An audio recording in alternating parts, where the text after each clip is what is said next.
On va terminer le message que j'ai prêché, ça fait, je crois, 3 dimanches, 2.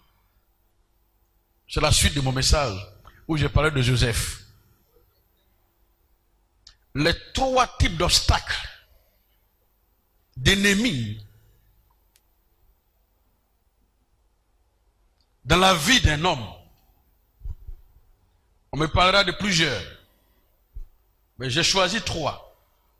Et j'ai parlé du dimanche, ce dimanche-là, que le premier obstacle dans la vie de Joseph était ses propres frères. Mais, malgré tout cela, il atteint le but de Dieu pour sa vie. Mais le combat n'a pas été facile. Lui-même, ses propres frères, nés du même mère et père, sont constitués, ont été un obstacle. Pas à cause, c'est pas la personne de Joseph lui-même, mais à cause des rêves, à cause de son avenir, de sa destinée prophétique, à cause de ce que Dieu a dit sur sa vie. Ses propres frères se sont mis ensemble et a cherché à détruire la vie de Joseph. Mais Dieu, dans son plan, Dieu, dans son amour, a permis que le destin de Joseph s'accomplisse. Au point où après la réussite, il fait appel à ses frères, à ceux qui l'ont vendu, à ceux qui vont le tuer, et lui-même maintenant, de retour, il les a pardonnés, il les a donnés à manger, il les a établis dans des positions en Égypte. Deuxième, que je vais en parler aujourd'hui. Le deuxième obstacle, le deuxième ennemi qui se dresse contre nous, qui fait que parfois, notre vie est comme un tourbillon et souvent très difficile d'atteindre le but pour lequel nous existons. Parce que la Bible déclare dans le livre de Proverbes que Dieu a créé chaque chose pour un but. Le vent, tu souffles sous pour un but. La terre existe pour un but. Tout ce que Dieu a créé, Dieu les a créés pour un but. Et dans tout ce que Dieu a créé, il y a une vie dans chaque chose. À la seule différence de l'homme, il y a la vie en l'homme, mais il y a l'esprit. Avec exactitude, et je disais en ce dimanche que la seule manière, la seule voie pour pouvoir atteindre ce but, malgré la diversité parentale qui constitue un obstacle, c'est de pouvoir se débarrasser à un moment donné de ceux qui pensent qu'ils t'en sont chers, même de frères et sœurs, pour que tu atteignes, tu accomplisses ta vision. Mais aujourd'hui, je vais vous parler du deuxième ennemi, de deuxième adversité. Le deuxième n'est autre que les amis, les connaissances, notre entourage, notre environnement. Des fois, on est surpris qu'on n'arrive pas à atteindre le but. On voit le bout du tunnel, on sait que c'est là que je vais partir. Mais, comme je disais souvent, si Dieu avait dit à David, plutôt à Joseph, malgré le rêve qu'il faisait, voici, il allait t'arriver avant que tu arrives à l'accomplissement de la promesse te concernant, peut-être Joseph allait fuir. Comme Moïse. Il a fui pour faire 50 ans, il est venu aussi taper 50 ans. Dieu dit tu seras béni, mais il ne te dira jamais souvent le créneau par lequel tu vas passer pour atteindre la bénédiction. C'est ça qui est souvent difficile. Ça veut dire qu'il y a un combat à mener. Jésus lui-même, avant qu'il arrive à la croix, combien de fois, par moment il dit, Père, toutefois que ta volonté s'accomplisse. Il y avait beaucoup d'obstacles. Il y avait beaucoup de choses qui advenaient qui luttaient contre lui. Mais enfin, la lutte à la croix, il a dit tout est accompli. Ce pourquoi je suis venu sur la terre, tout est accompli. Il a atteint donc son but avant de partir vers le Père. Je voudrais vous tranquilliser donc par moment. Voici certaines choses qui font que nous n'arrivons pas à atteindre nos buts. Et beaucoup de ceux qui n'ont pas compris sont morts sans avoir atteint leur but. Mais la première des choses à faire, quand vous voyez qu'autour de vous, dans votre environnement, vous avez vos amis, vous avez des connaissances, vous avez au travail, vous avez des collaborateurs, laissez-moi vous dire que le premier problème de votre succès, de votre réussite, c'est les gens qui vous entourent. C'est un de vos problèmes. Il y a des gens qui ont, aujourd'hui, si on leur demande de s'asseoir dans une chambre s'enfermer, ils réaliseront tous que, enfin, ils ont eu au moins une fois dans leur vie une opportunité. Ils ont eu une fois dans leur vie une occasion. Mais ils réaliseront qu'aujourd'hui, s'ils n'ont pas pu atteindre le but après cette occasion, c'est à cause de ce qu'ils avaient beaucoup d'amis. À cause de ce que l'environnement dans lequel ils vivaient, ils évoluaient, n'était pas propice. Ils n'avaient pas de conseillers. Ils n'avaient pas de gens sûrs qui leur disent, mais ce que tu as là, tu peux faire ça et tu vas voir qu'en faisant ça, tu vas réussir. Mais c'est faux. Les gens viendront parce que ce n'est pas eux qui ont ce que tu as. Ils viendront t'aider à dépenser. Ils viendront t'aider à finir ton argent. Comme le fils prodigue. Il a eu des amis. Ils ont dilapidé tous les biens que son père leur a confiés. Heureusement qu'il a eu la présence d'esprit pour dire, je retourne vers mon père et mon Dieu, car j'ai péché. Mais combien de gens ont ce courage pour dire, je retourne vers mon père? Voici donc, c'est quand tu as l'argent, tu as beaucoup d'amis. Quand tu as de l'argent, plus tu as beaucoup d'argent, plus tu as beaucoup d'amis. Aussi longtemps où tu auras une grande chambre ou plusieurs chambres, tu auras beaucoup d'étrangers qui viendront habiter chez toi. Mais s'il faut nourrir 20 bouches, un seul individu, il faut aller au travail. Tu as combien de salaire? Non seulement tu vas nourrir les 20 bouches, tu vas payer l'eau de que les 20 personnes prennent pour se laver. Tu vas payer le courant que les 20 personnes utilisent. Ah! Tu vas payer les bouteilles de gaz qui prend en compte 5 personnes, c'est différent de 20 personnes. Alors tiens-toi compte que les 20 personnes, il n'y a pas un mois où un parmi eux ne dirait pas qu'il a perdu son cousin, sa grand-mère, il va aller au village. Il faut que tu payes son transport.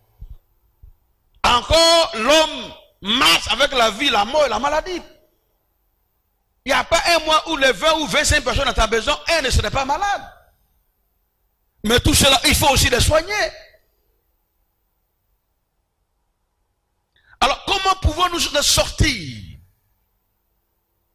Comment pouvons-nous sortir de cette prison dans laquelle nous-mêmes nous sommes mis? C'est une prison dorée. Et on finit par vieillir sans économiser. On prend une retraite malheureuse. Quelqu'un qui a 50 ans, il faut être comme la maman de notre frère Mboucho pour avoir 50 ans encore, pour avoir 100. Mais tout le monde n'a pas cette force. Tout le monde n'a pas cette grâce. Tu as 50 ans, tu as 60 ans, tu as 40, à partir de 40 ans, si tu n'es pas capable de t'asseoir, de réfléchir sur ton avenir, si tu n'es pas conscient,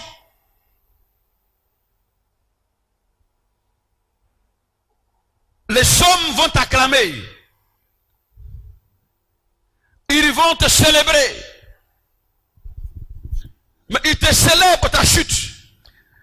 Ils t'accompagnent pour ta chute. Mais laissez-moi vous dire,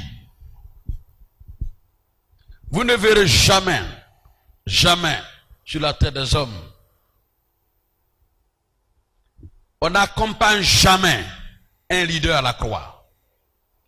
Malgré les disciples, malgré les gens qui suivaient Jésus, malgré le miracle qu'il a fait pour eux, il allait sur la croix.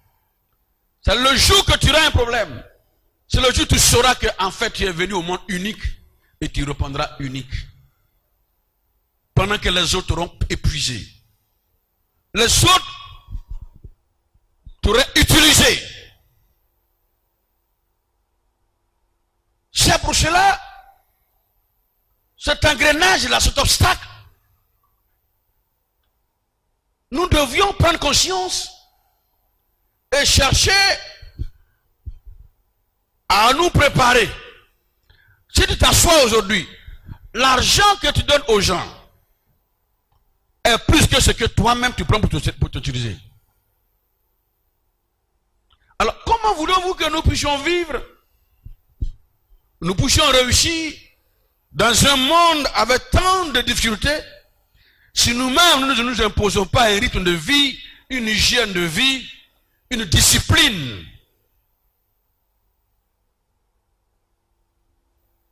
Et que nous voulons nous-mêmes en faire porter le souci des gens. Un t'appelle, je veux 20 000. L'autre t'appelle, je veux 50 000. Troisième t'appelle, je veux 100 000. Le sixième t'appelle, je veux 200 000. Finalement, tu rentres dans un système comme un système de sorcellerie. Parce que tout le monde vient se griffer sur ton oxygène. Et on te suce, on te suce, on te suce, jusqu'à ce que tu tombes. Et le jour où tu tombes, comme c'est de leur habitude, ils se vont trouver un autre arbre. Et ils te font des éloges. Ils te font croire que c'est eux qui vont faire que tu vas réussir. Ton succès dépend de Dieu qui t'a fait. Ton avenir dépend de Dieu.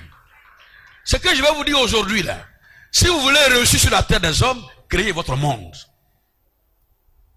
Et fonctionnez dans votre monde. Vivez dans votre monde. Laissez les gens dire ce qu'ils veulent dire de vous.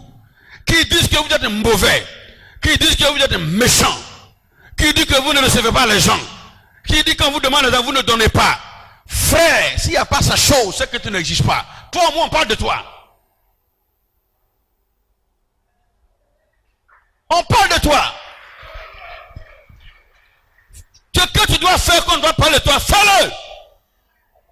Que ce soit en mal ou en bien, fais-le. Créez votre monde et éliminez autour de vous les corps étrangers. Débarrassez-vous obligatoirement. Cela peut être cher, mais la Bible déclare que si votre main ou gauche ou droite vous gêne, coupez pourvu que vous rentrez au paradis des cieux.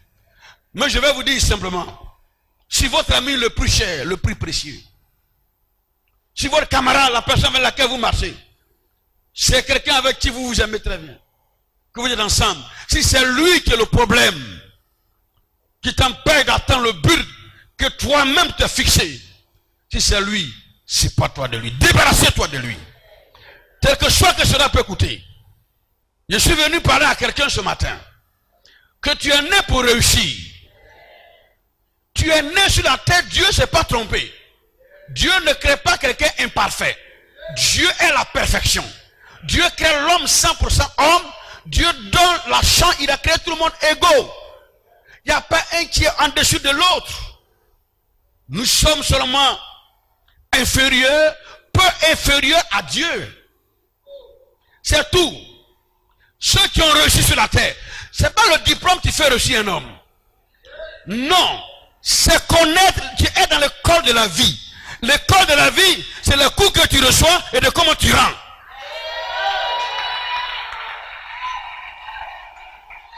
Si on te donne des coups que tu rends pas les coups, frère, laissez-moi vous dire ce matin. Si quelqu'un te donne un coup, repris, c'est pas une peur. Mais fais une reprise stratégique. Et réfléchis sur les armes que tu utilises pour t'attaquer. S'il prend un couteau pour t'attaquer, reviens à la surface avec une arme. La vie est faite. Le monde dans lequel nous sommes est un monde de combat, est un monde de lutte, est un monde de stratégie, est un monde où un doit tomber que tu montes. Tu n'as pas de choix. À cette occasion, Jésus à la croix avec les deux brigands. Ils ont posé la question de savoir Comme une de notre coutume, on ne peut pas relâcher. Il faut que un soit pendu. Vous savez, Dieu nous aime. Quand je lis la Bible, je disais hier à frère que moi je me page dans la Bible. Là où Dieu parle d'amour, je dis Amen. Dieu parle de pardon, Amen. Dieu parle de réconciliation, Amen. C'est biblique. J'aime dans la Bible aussi les parties où Dieu parle de combat. Dieu, son nom, c'est l'Éternel des armées. L'Éternel des armées. Il s'appelle l'Éternel des armées. Au ciel, il y a eu un combat. Aucun royaume ne peut s'établir sans un combat. Vous ne pouvez pas atteindre une position élevée sur la terre des hommes sans un combat. C'est pas possible. Pour être député, il y a un combat. Maire, il y a un combat. Président, il y a un combat. Pour se marier, c'est un combat. Pour réussir sur la terre, c'est un combat. Pour avoir une position élevée, c'est un combat. À celui qui croise les bras, à celui qui dit Dieu est bon, je confie pour moi à Dieu, c'est celui-là qui tombe. Mais à celui qui est pas dans le corps des grands, qui dit c'est moi qui dois être le premier. Quand tu dis c'est moi qui dois être le premier, c'est que tu sous-entends que je dois m'apprêter, je dois m'organiser, je dois avoir les moyens qu'il me faut, je dois avoir les gens qu'il me faut, je dois avoir les gens qu'il me faut. Et tu fais rasseoir ton équipe pour dire voilà le but que je vais atteindre. Vous là, qu'est-ce que toi tu peux faire? Toi tu peux faire quoi? Toi tu peux faire quoi? Mais l'essentiel c'est que nous allons tous pour le même but. Et regardez l'adversaire qui est en face de nous. Si nous le ratons, il va nous tuer. Donc frères et sœurs, on n'est pas là pour rater le tir. On ne rate pas le tir.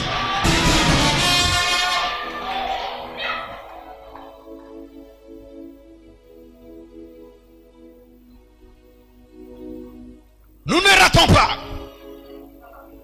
Dieu ne nous a pas appelé pour rater. David a gagné son combat. Joseph a gagné son combat. Moïse a gagné son combat. Esaïe a gagné son combat. Les prophètes de la Bible ont gagné leur combat. Jésus a gagné son combat. Donc nous sommes des gagnants. Nous sommes des gagnants. Nous sommes des champions.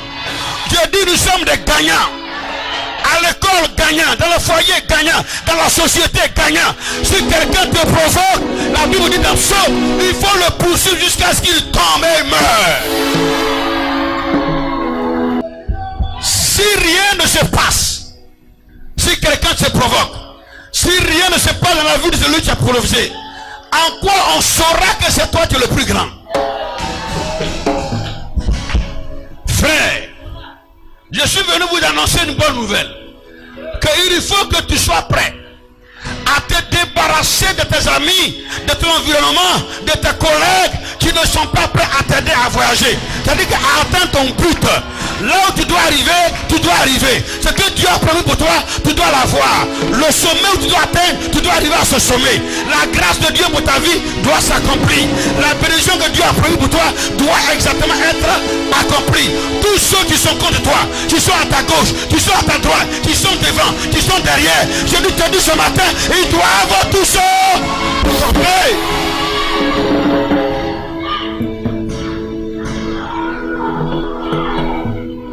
Frère, Dieu n'est pas l'homme.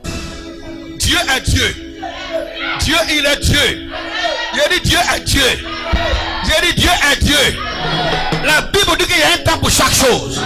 Il y a un temps de pardon. Mais il y a un temps où il faut agir.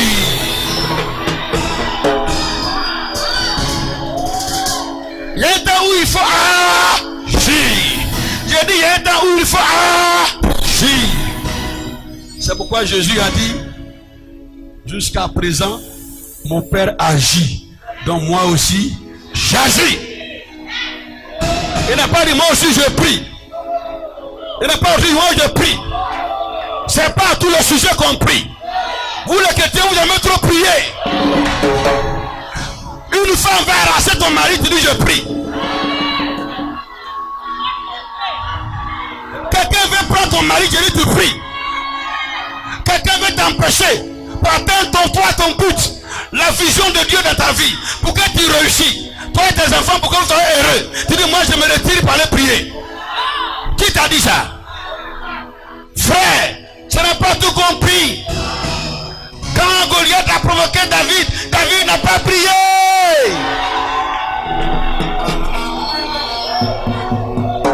C'est pas tout compris. C'est la prière qui a rendu les chrétiens bêtes. Ils sont devenus comme des oiseaux dans la vie. Tu es où? Je suis en jeûne. Tu es où? J'ai pris une retraite. Quand la fin de retraite, on dit quelqu'un est contre toi, tu dis je vais faire me retirer. Frère, si quelqu'un est contre toi, sois contre lui.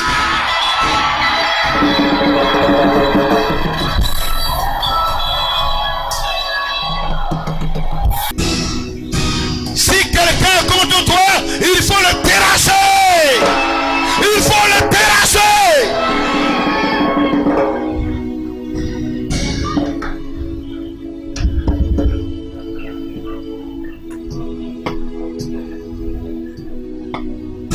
On demande pardon. On accepte le pardon de celui qui se repent. Qui se repent et qui veut changer. Mais on combat de celui qui ne connaît pas ses fautes. On le combat jusqu'à sa dernière demeure. On le combat jusqu'à sa dernière demeure. Et dans sa tombe,